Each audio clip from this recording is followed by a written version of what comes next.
About 2 years ago, I built this Aurora Bristol fighter in 1/48 scale. It was one of the last kits that I built as part of my Aurora build project. And at that point, I was a little bit more proficient in model building after a layoff of 45 years or so.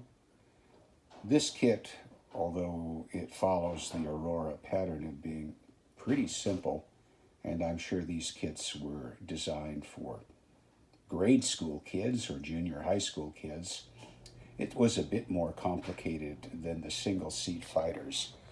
The Bristol fighter has a rather unique lower wing arrangement.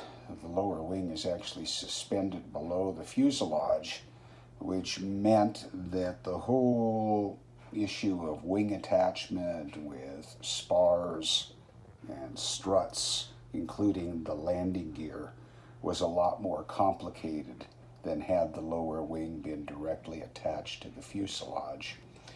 Yet I managed to get it all put together. The only real flaw in the kit, I think, is that it lacks the ribbing detail on the underside of the wings. None of that, of course, is visible when the plane is sitting on its landing gear. I guess it would be visible if it were suspended from the ceiling, but I don't do that with my models. I was actually pretty happy with the way this turned out, but like all of my Aurora builds, I did not attempt any rigging.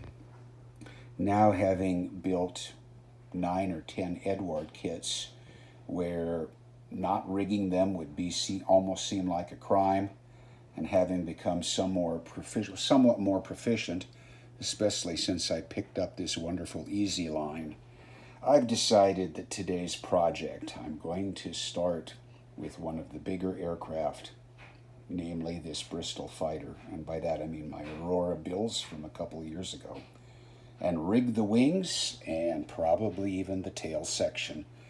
I've got a rigging diagram from the Edward kit. I haven't yet built this one, but it serves as a good guide. I've got the rigging wire. Now, the best way to rig a biplane is to do it before you attach the top wing.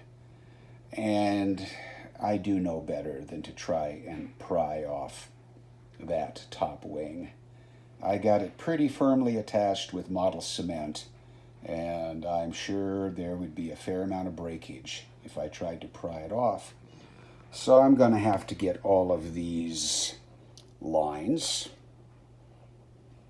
in, placing them in with the wings attached. We'll see how that goes, provided the Easy line doesn't wander away from me.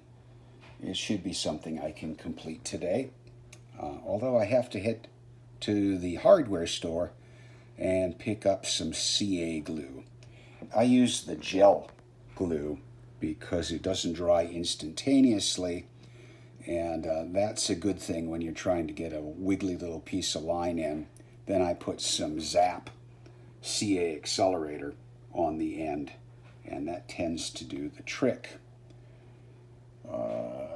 Next video will be posted after I complete the project, and hopefully that'll be later today.